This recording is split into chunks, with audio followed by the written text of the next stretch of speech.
A simplicidade do Evangelho é uma mensagem centralizada na pessoa de Jesus.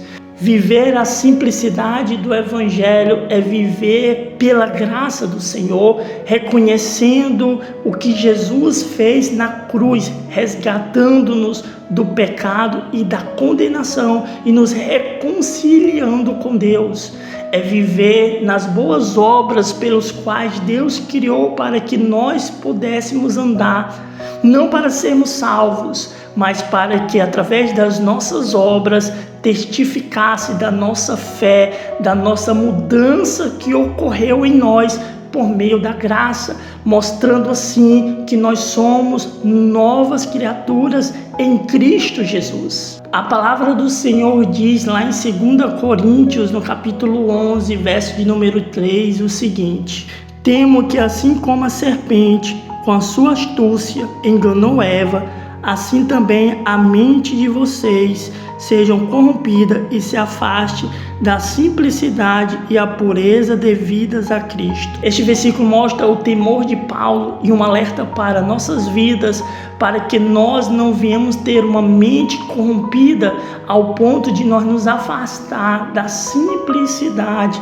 do Evangelho. Olá pessoal, eu sou o presbítero Samuel e hoje nós vamos fazer um estudo, um comentário e aplicação para nossas vidas em Gálatas capítulo 1, verso de número 6 aos 9. Nós vamos tirar a lição bíblica. Nós iremos ver como o apóstolo Paulo, que edificou a igreja de Gálatas, ficou perplexo em ver que os irmãos estavam desviando do verdadeiro evangelho do Senhor. Estou muito surpreso em ver que vocês estão passando tão depressa daqueles que os chamou na graça de Jesus para outro evangelho. Nós vemos aqui no verso de número 6 como Paulo ficou perplexo em ver que os irmãos estavam se desviando da graça do Senhor, de como eles estavam vivendo um outro evangelho. Paulo enfatiza exatamente isso, querido, porque aquilo que eles estavam pondo em prática não era o evangelho que ele havia ensinado para eles. Estavam totalmente diferente e oposto ao evangelho da graça do Senhor. Por isso Paulo ele fica tão admirado que, apesar deles passarem tempo com o apóstolo Paulo aprendendo sobre a graça, sobre a salvação, sobre a justificação em Cristo Jesus, eles estavam abandonando o evangelho que havia sido ensinado por Paulo para viver de acordo com aqueles outros mestres que estavam sendo introduzidos no meio da igreja para ensinar um outro costume, uma outra tradição, uma outra maneira de viver em Cristo Jesus que Paulo não ensinou. Paulo ensinou o evangelho por meio da graça.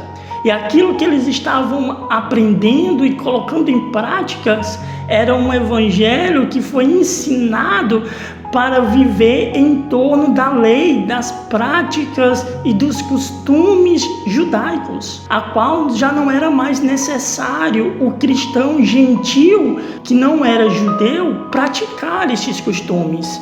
Aqui a gente tem que aprender, querido, o quão é necessário nós termos conhecimento bíblico. Foi Paulo escolhido pelo Senhor Jesus para pregar para os gentios, para apresentar a graça do Senhor. É tanto que Paulo diz que ele é o apóstolo dos gentios. Ele levou a mensagem da graça para os gentios. E essas pessoas estavam, de certa forma, abandonando os ensinamentos para viver um evangelho totalmente distorcido por aqueles mestres, doutores da lei, que colocar aquele costume como regra de salvação para a vida daqueles que não eram judeus, que não precisavam viver em torno da lei, porque a graça já era suficiente para ser salvo.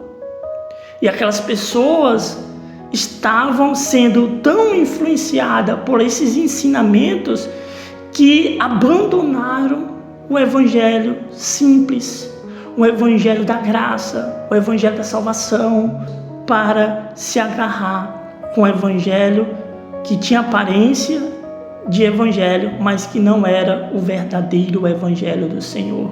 Então, meu irmão, cuidado com o evangelho que você escuta, cuidado com as pregações que você escuta, cuidado com os ensinamentos que você está aprendendo, porque talvez esses seus ensinamentos que você está pondo em prática, cuidado para que você não seja enganado e tenha uma mente corrompida por esses ensinamentos que te levam para distante do evangelho da salvação em Cristo Jesus. No verso 7 diz o seguinte: no qual, na verdade, não é outro, porém há alguns que estão perturbando vocês e querem perverter o evangelho de Cristo.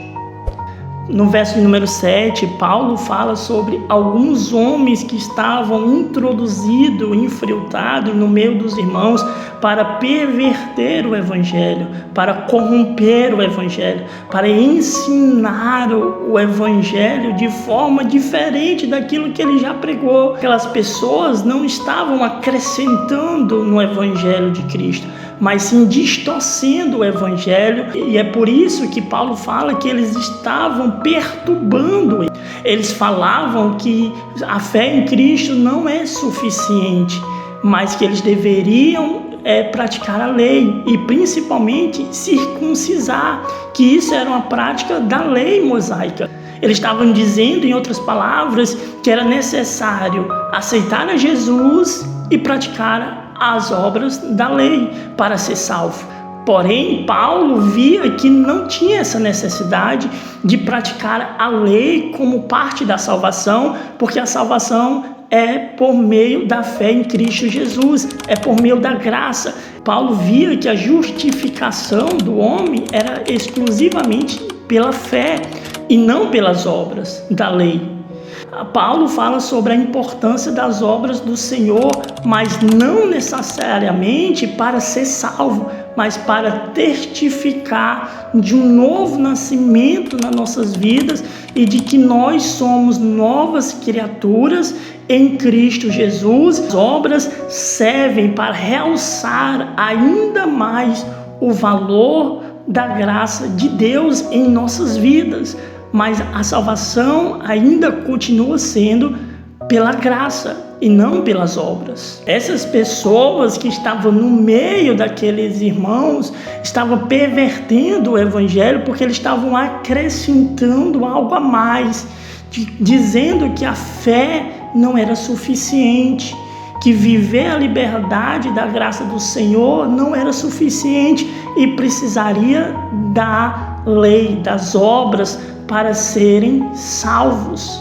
Já dissemos e agora repito: se alguém está pregando a vocês um evangelho diferente daquele que já receberam, que seja anátema. No verso de número 8 e 9, Paulo chega a dizer que se ele mesmo ou um anjo vier dos céus e pregue um evangelho diferente daqueles pelos quais os irmãos receberam, que foram ensinados, instruídos por Paulo, pelos apóstolos, pelos discípulos do Senhor, e que sejam considerados como anátemas, que é uma palavra grega que se refere a maldito ou amaldiçoado. Paulo está se referindo, dizendo que essas pessoas que pregam um evangelho diferente da graça do Senhor, ele deve ser rejeitado. Paulo já fala isso para que os irmãos rejeitassem esses falsos mestres que vêm com a intenção de perverter o evangelho do Senhor.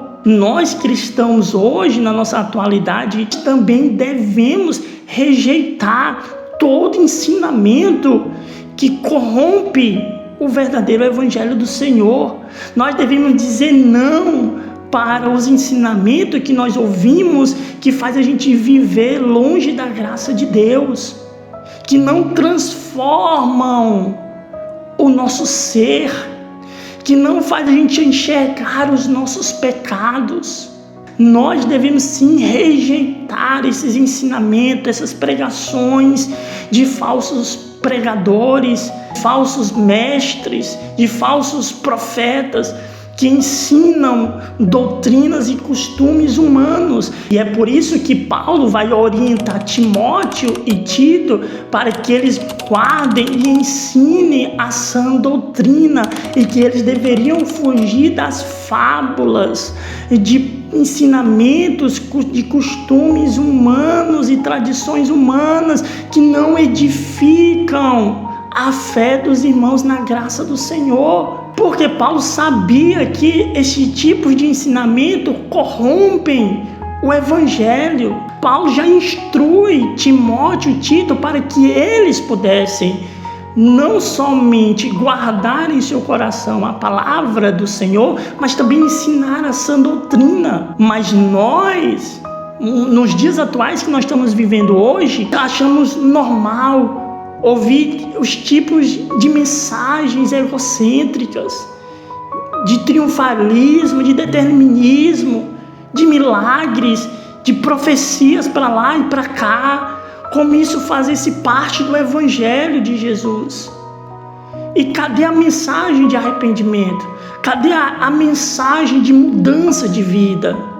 Cadê a mensagem da cruz, da renúncia, do caminho estreito, da perseverança na fé em meio às provações? Nós achamos tão natural esse tipo de mensagem hoje nos púlpitos das igrejas, que falar sobre salvação é retógrafo, falar sobre renunciar ao pecado é ultrapassado, falar da sã doutrina do Evangelho é atormentador para aqueles que não querem se converter a Jesus. Esse versículo resume bem, querido, o que nós estamos vivendo nos nossos dias atuais. Lá em 2 Timóteo, capítulo 4, verso 3, diz o seguinte: pois virá o tempo em que não suportarão a sã doutrina, pelo contrário, se arrodearão de mestres segundo a sua própria cobiças, como quem sentindo colcheiras nos ouvidos.